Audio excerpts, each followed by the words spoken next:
Hi, welcome to Vicky Modi channel.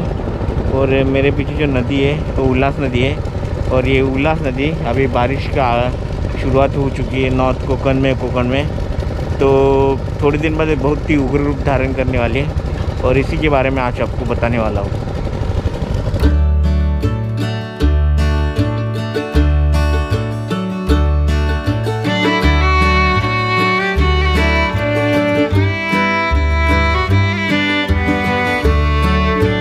जो लोग महाराष्ट्र के नहीं हैं उनको मैं बताता हूँ कि ये ठाणे डिस्ट्रिक्ट है और ये नॉर्थ कोकण में आता है। और ये जो नदी है यहाँ की फेमस उल्लास रिवर है जो काफ़ी मशहूर है। यही वो नदी जहाँ पे हमने तैरना सीखा, सूर मारे और कश्ती भी चलाना सीखा। लेकिन आज इसकी हालत बहुत ही ख़राब है। जैसा कि आप देख सकते हो यहाँ पे कचरा है, कांच की बोतलें, कागज, रैपर्स, खाने की चीज़ों के रैपर्स, बोतलें, प्लास्टिक, हर तरह का कूड़ा इसके किनारे डाला गया है। ऐसा नहीं कि हमारे यहाँ का प्रशासन अच्छा नहीं है। प्रशासन चाहता था कि लोग नेचर के करीब आए, इसलिए उन्होंने यहाँ पे ओपन जिम, जॉगिंग ट्रैक सब कुछ बना के दिया। लेकिन यहाँ पे कुछ ऐसे नागरिक हैं जो शायद कुदरत से प्यार नहीं करते, वो यहाँ पे आते और यहाँ पे दारू पी के यहाँ पे कांच डाल के जाते हैं। देख सकते साफ, प्लास्टिक, सब तरह की गंदगी यहाँ पे करके जाते हैं। और मान लो यहाँ पे 20 भी कचरे के डिब्बे रखे जाते हैं, फिर भी वो कचरा नीचे ही डाल के जाते हैं। यहाँ तक पेशाब भी करके जाते हैं। तो इतना खूबसूरत होने के बावजूद, और ये ज़्यादातर लोग मैंने देखा यहाँ पे जाके, ये लोग बाहर के, यहाँ के जो मूल निवासी ये नहीं करते और यहाँ पे आके वो गंदगी सिर्फ करते हैं। तो मुझे काफ़ी बुरा लगता है क्योंकि इस नदी से काफ़ी जुड़ी हुई यादें देख सकते हैं। बियर की बोतलें यहाँ पे, तो इसको रोकने के लिए बहुत ही सख्त कदम उठाने की ज़रूरत है। इसमें इस नदी में आपको हर चीज़ मिल जाएगी। जैसे यहाँ पे फ़ोटो फ्रेम पड़ी है, हर चीज़ जो आप उम्मीद भी नहीं करोगे इस नदी में पड़ी होगी, इसमें फेंक देते। इतनी बुरी हालत है। और इसके आगे तो ये नदी गटर बन चुकी है। तो ऐसी चीज़ें जो प्लास्टिक जो लाखों साल तक नष्ट नहीं होगी, तो अभी इसको रोकने के लिए कुछ तो हमें करना ही पड़ेगा। मेरी आवाज़ अगर आपको कम आ रही है तो माफ़ी चाहता हूँ, क्योंकि मेरे पीछे एक ट्रक है जो यहाँ से पानी भर रहे हैं, जो यहाँ के बिल्डिंग्स में पानी देने के लिए काम आते हैं। और बारिश शुरू होने के बाद तो मतलब यहाँ इतनी बाढ़ आती है कि जो पीछे पुल दिख रहा है, ये पुराना पुल है, इसके सामने जो एक नया पुल बन रहा है, ये पूरा पुल जो है पानी के नीचे चला जाएगा। और हर साल यहाँ पे बाढ़ आती है। इतनी बाढ़ आती है कि यहाँ पे जो नज़दीकी गांव है उनको भी यहाँ से जाना पड़ता है, हटना पड़ता है। और मुंबई में जो बाढ़ आई थी उसमें तो इतने बहुत सारे लोगों की जान चली गई थी। हर साल इस नदी में जब बाढ़ आती है तो बहुत लोगों की जान जाती है। और ये नदी नॉर्थ कोकण की बहुत ही मतलब फेमस और इम्पोर्टेंट नदी है। और इस जो जहाँ पे मैं खड़ा हूँ इसे नॉर्थ कोकण कहा जाता है। और देखो मेरे सामने ये कचरा बहता ही जा रहा है और लोग इसमें कचरा डालते रहते हैं, वो रुकेंगे नहीं, उनकी आदत बन चुकी है। और ये प्लास्टिक बहते जा रहा था। ये बच्चे जो दिन भर यहाँ पे धूप में बैठे हैं, वो मच्छी पकड़ने के लिए बैठे हैं। दिन भर वो फिश यहाँ पकड़ते हैं। आपको आश्चर्य होगा, इतना गंदगी डालने के बाद, इतना कचरा डालने के बाद इस नदी में ज़िंदगी बाकी है। ये नदी जिंदा रहना चाहती है। इस लड़के ने बताया मुझे किस तरह इसने फ़िश पकड़े। कितनी तरह की प्रजातियाँ इस नदी में फ़िश पाए जाते हैं मुझे पता नहीं, लेकिन ये फ़िश उसको ताज़ा रखने के लिए, ज़िंदा रखने के लिए उसने पानी में रखे हैं। बहुत सारे 10-15 उसने फ़िश पकड़े थे। ये कौन सा मच्छी है?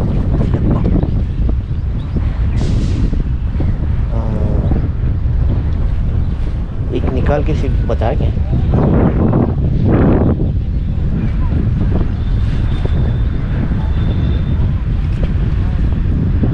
हाँ, कितना बड़ा है। इसको काटा रहती है बहुत, काटा रहता है बहुत।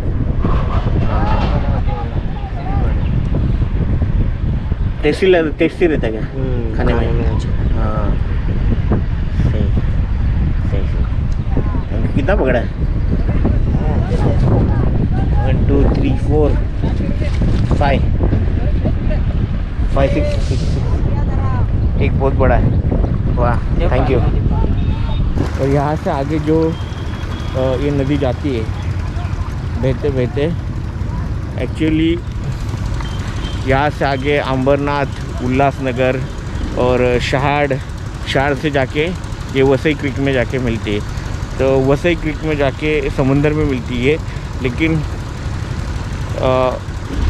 बदलापुर के आगे वसई क्रीक तक इसकी हालत बहुत ही ख़राब है। ये गटर बन चुकी है और इस यहाँ से आगे करजत तक जो है आबादी कम है, और कितने दिनों तक रह पाएगी आबादी को बता नहीं सकते, क्योंकि वहाँ भी आबादी बढ़ रही है। बहुत सारे बिल्डर्स की वहाँ पे नज़र है, बहुत सारे गांव है। और ये यहाँ से आगे अभी भी जंगल है, खेती होती है बहुत सारा, मतलब इतना ये यहाँ का बहुत ही फेमस एरिया है। यहाँ लोग घूमने आते हैं, यहाँ तक मुंबई के लोग भी यहाँ बारिश में घूमने आते हैं। यहाँ पे झरने, वाटरफॉल्स है, बहुत सारे ऐसे एक्टिविटीज़ जो आप पर्यटक यहाँ पे कर सकते हैं। और पर्यटक बहुत सारे मुंबई से आते हैं। बारिश में आओगे तो जितनी सारी ट्रेन यहाँ पे आती है वो फुल होती है, मतलब उसमें बैठने के लिए जगह भी नहीं होती, इतना लोग यहाँ पे बारिश में आते हैं। प्रॉब्लम ये है कि यहाँ पे आगे अंबरनाथ, वहाँ शहाड़ और उल्लासनगर चालू होता है, वहाँ केमिकल कंपनी, तो केमिकल कंपनी का पानी सब इस नदी में छोड़ा जाता है। यहाँ से आगे रेसिड, मतलब बहुत ही आबादी है, तो सब गटर का पानी इसी नदी में आके मिलता है। तो इसलिए इसका हालत इतनी ख़राब है। आप उल्लासनगर तो जानते हैं, उल्लासनगर काफ़ी फेमस है, लेकिन उल्लासनगर का नाम इसी नदी से पड़ा है, उल्लास नदी से। और ये बहुत लोगों को मालूम नहीं उल्लासनगर का नाम इसी से, लेकिन उल्लासनगर में गटर बन जाती है, लिटरली गटर।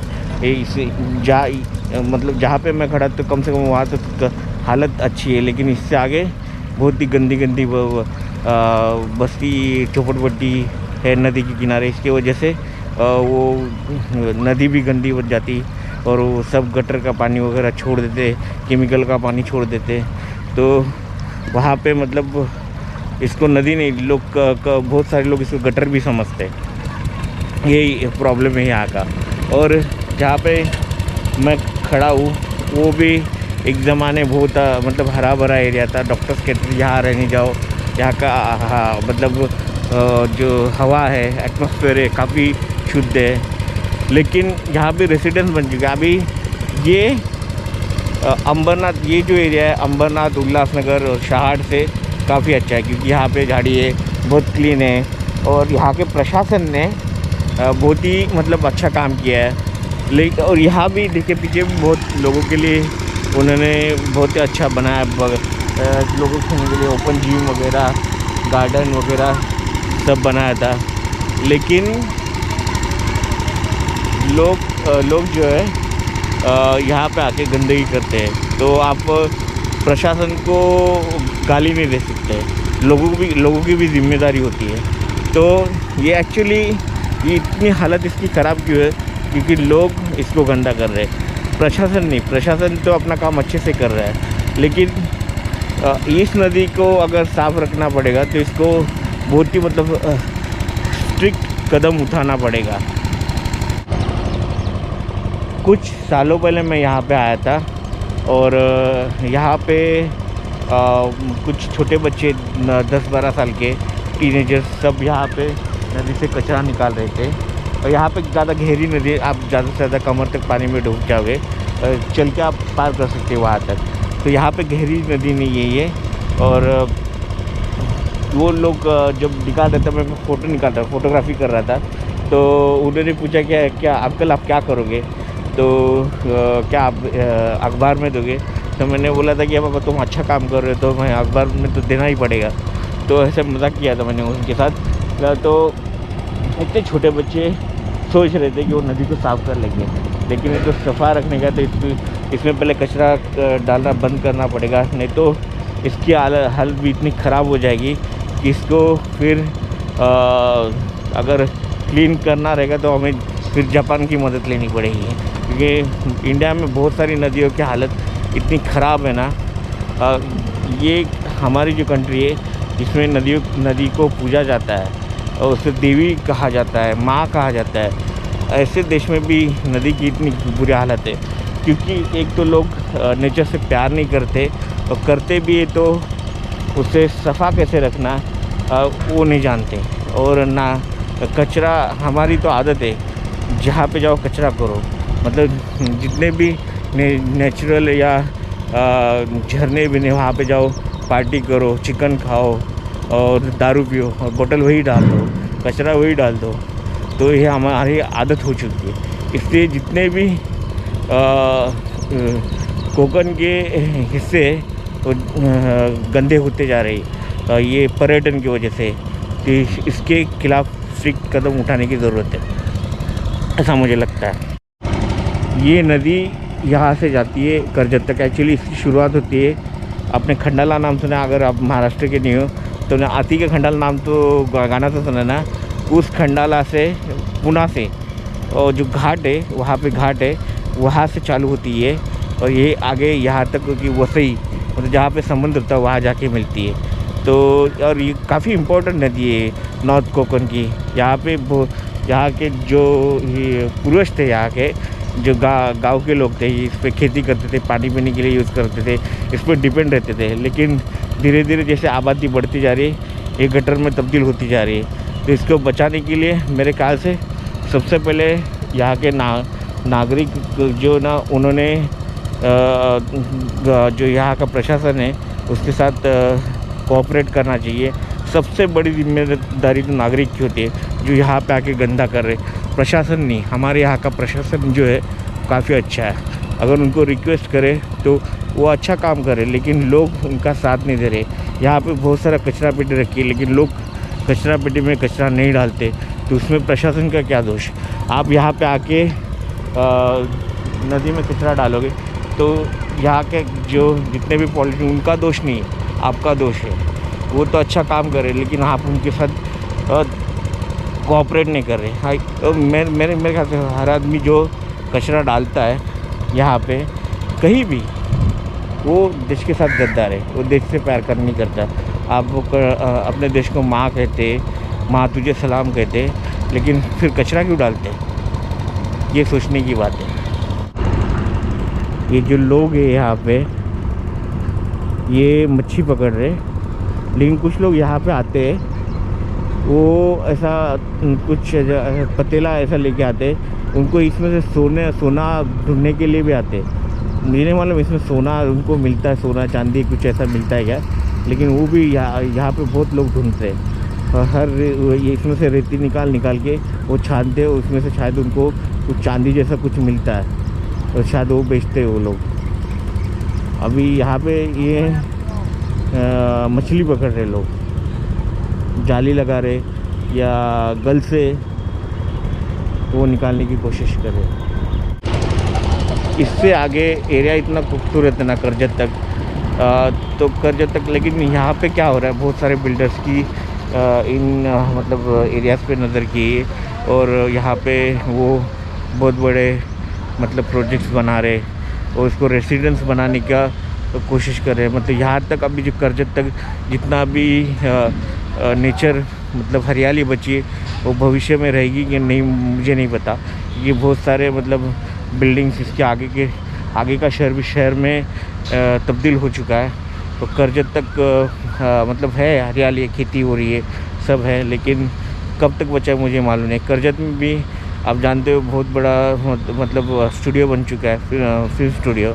आपने सुना जोधा अकबर, देवदास जैसी बड़ी बड़ी फिल्मों का शूटिंग वहाँ पे हुआ है। और बहुत सारी बॉलीवुड फिल्मों की जो आप देखते हो ना, बड़े बड़े सेट बनाए जाते हैं, तो वहाँ पे शूटिंग होती है। और ये एरिया इतना फेमस है ना, इतना खूबसूरत है नेचर यहाँ पे। इस साइड में वेस्टर्न घाट है और यहाँ पे बहुत सारा जंगल भी है। और तो बहुत सारे फिल्म स्टार बड़ी पर्सनैलिटी है, उनके फार्म हाउस भी यहाँ पे है। वो यहाँ पे ज़्यादातर वक्त वो बिताते हैं। ये जगह है जहाँ पे मतलब फिल्म स्टार जैसे सलमान खान या कोई धर्मेंद्र जी, ये इन सब के फार्म हाउस यहाँ से आगे करजत और पनवेल तक है। तो सोच सकते कि वो लोगों ने यहाँ पे क्यों ख़रीदा, क्योंकि यहाँ पे नेचर था।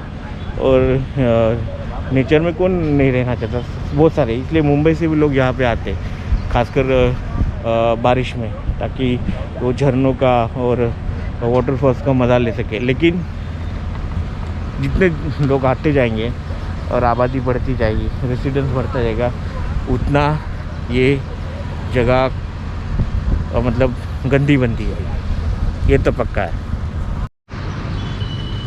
हो सकता है ये बरसाती नदी हो, और बरसाती नदी जो सिर्फ बरसात में बहती है, लेकिन फ़िलहाल तो इसको 12 महीने पानी होता है। इस तरफ डैम है और ये झरनों पहाड़ से झरने आते, वो इसी नदी को आके मिलते हैं। तो ये 12 महीने बहती रहती है। इसको 12 महीने कभी पानी मतलब धूप में भी इसको पानी बहता रहता है।